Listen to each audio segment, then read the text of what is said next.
Hey guys, Gareth from Richardson Marine here.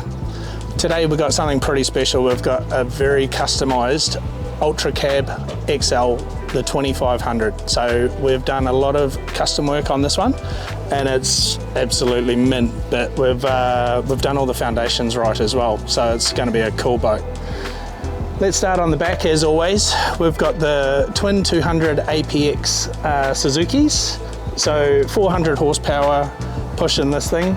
Then we're pushing the Suzukis, we've got, or steering the Suzukis, we've got the Dometic electronic steering with joystick.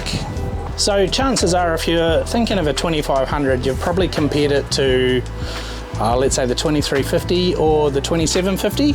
Now with the ultra center cabs that you get in the 2350 and particularly in the 2750, which is probably more what you'd be going for, that big offshore fishing boat, you're going to have a little bit less space out here on the 2500. On the 27 you have a lot more room out the back, but on the 2500 you have a lot more room in the cabin. So it's really about maximising the space out the back here and just utilising it the best you can. So first thing that I like, there's lift out transom doors. You can get out the back now, you can walk out amongst there, you can fish off the back there, use a little bit more space.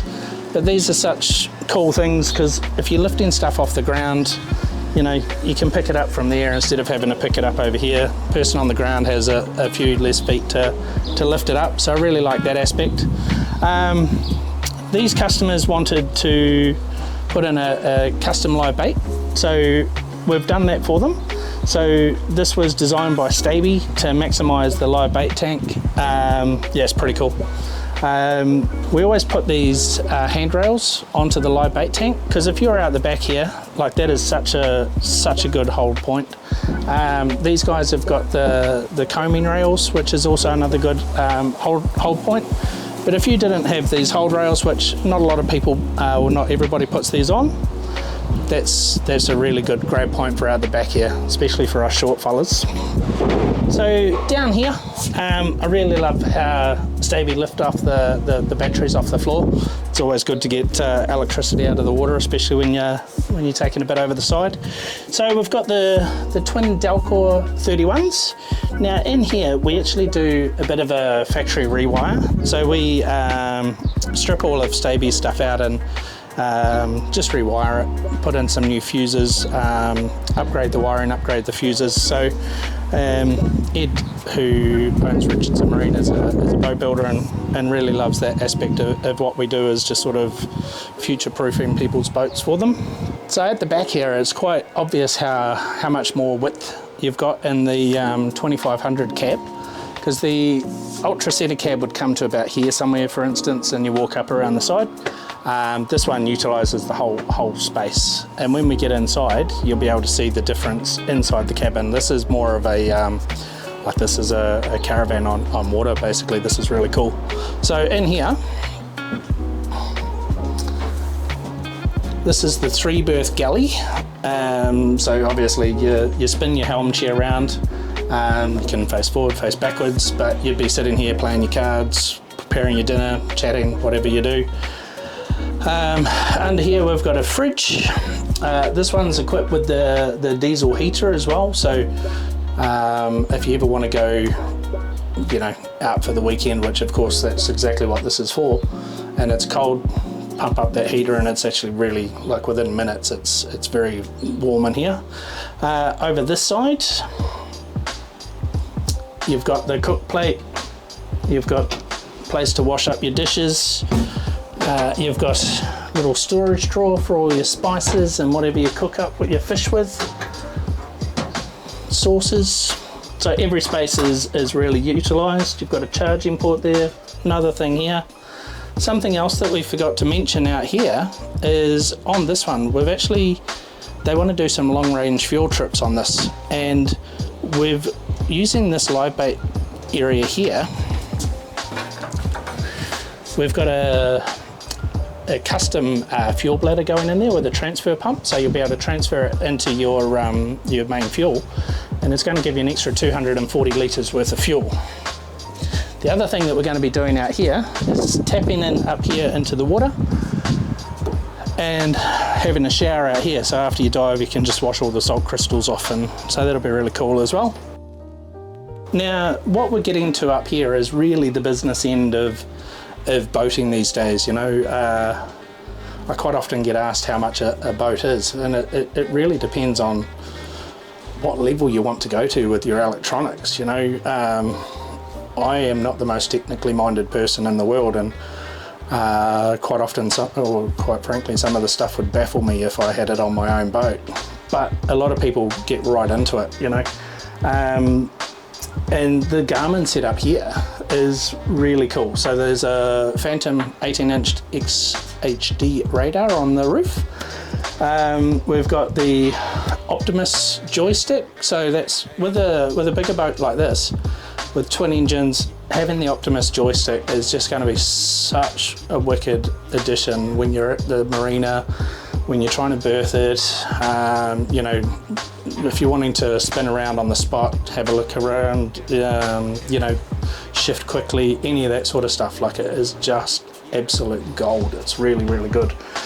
We've paired that with the 84 series from Garmin, 8416 here. We've got an 8410 up here. Now, the really cool thing about the 84 series is it's so multi-dimensional. You can plug in your radars, you can plug in your MSC10 sat compass, you can plug in your GSD28, which this has got the GSD28, so it's going to get the rapid return. So the GSD28 is a sonar module, which gives you a lot more pings, so it really helps with target separation. So you're going to get much clearer images on your sounder. So that's really cool.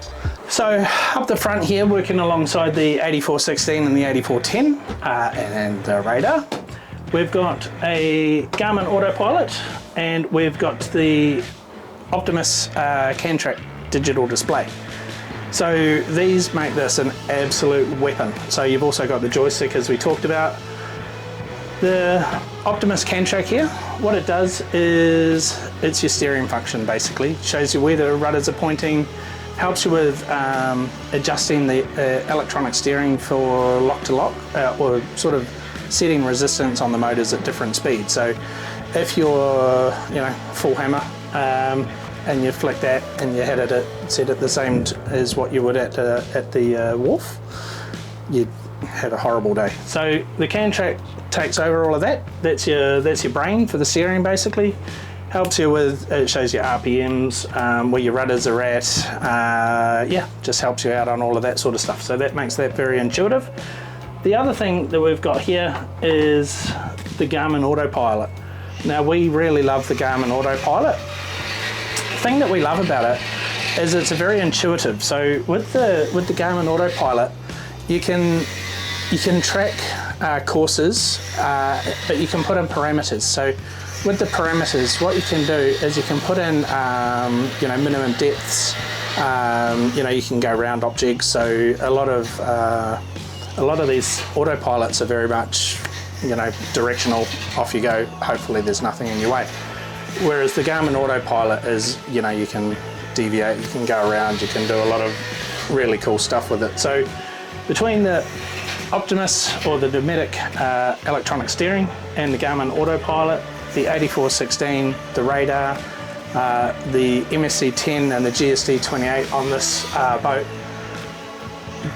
this electronic setup is just an absolute weapon.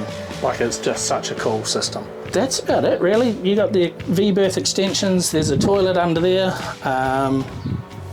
Yeah, that's really the 2500, and the difference between like I was saying, the difference between the 2750 and the 2500 really is the room that you have in here. So this is more of a weekender, you know, like chuck in all your swags or your whatever you sleep in, and off you go. You know, you can set up you don't need to really go back to port for a few days.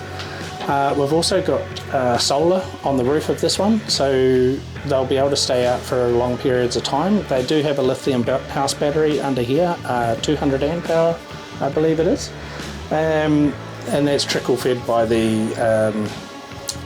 solar, so they'll be able to just keep charging up while they're out there, so they'll have a lot more longevity in their batteries.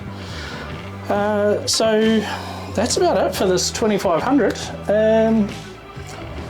Yeah, how about you guys? Where would you take this? Where would what would your dream weekend be on the 2500? Yeah, let us know.